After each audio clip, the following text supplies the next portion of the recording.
వాళ్ళిద్దరూ ప్రేమించుకున్నారు. ఆ డాక్టర్ వేరే డాక్టర్ని పెళ్లి చేసుకున్నాడు.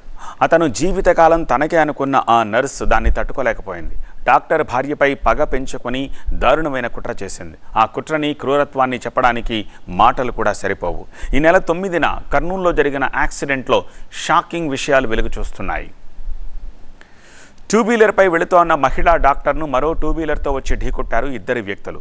పథకం ప్రకారం ఆ టైంకి అక్కడే ఉన్న నర్సు ఆ డాక్టర్కు సాయం చేస్తున్నట్టు నటించి HIV వైరస్ తరహా ఇంజెక్షన్ ఎక్కించింది. దీంతో ఆ వైద్యురాలికి అనుమానం వచ్చింది. హుటాహుటిన హాస్పిటల్కు వెళ్లారు. ఆ యాక్సిడెంట్పై అనుమానం వ్యక్తం చేస్తూ బాధితురాలి భర్త కూడా పోలీసులకు ఫిర్యాదు చేశాడు. దీని వెనుక ఏదో వ్యూహం ఉందన్నట్టు అనుమానం వ్యక్తం చేశాడు. ఈ కోణంలో పోలీసులు కూపీలాగారు. అసలు విషయం బయటపడింది. బాధితురాలికి వ్యూహం ప్రకారం నర్సు వసుంధర వైరస్ ఎక్కించినట్టు పోలీసులు తేల్చారు. ఈ క్రమంలోనే ఆమె స్కూటీని మరో టూ వీలర్తో ఢీకొట్టారని నిర్ధారించుకున్నారు. తాను ప్రేమించిన వ్యక్తిని పెళ్లి చేసుకుందనే కోపంతోనే నర్సు ఇలా చేసినట్టు పోలీసులు చెప్తున్నారు.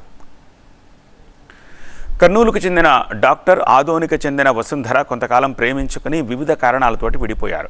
డాక్టర్ మరో వైద్యురాలిని పెళ్లి చేసుకున్నాడు. ఈ క్రమంలో తాను ప్రేమించిన వ్యక్తి మరో మహిళను పెళ్లి చేసుకోవడంతో జీర్ణించుకోలేక అక్కసుతో వారిద్దరిని విడదీయాలని వసుంధర కుట్ర పన్నింది. ఈ క్రమంలో యాక్సిడెంట్కి ప్లాన్ చేసింది.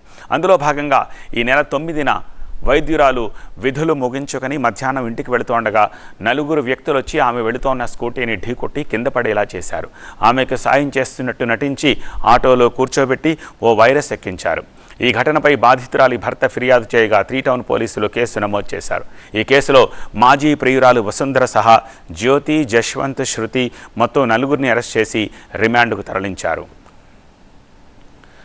వసుంధర, ఆమె ప్రియుడిది ఒకే ఊరు. చిన్నప్పటి నుంచి వాళ్ళిద్దరూ క్లాస్మేట్స్. ప్రస్తుతం వసుంధర నర్సుగా పనిచేస్తోంది. ఈ ఆపరేషన్ కోసం ఆమెకు మరో నర్సు జ్యోతి, ఆమె కూతురు శృతి, ఆమె కుమారుడు సహకరించినట్టుగా పోలీసులు తేల్చారు.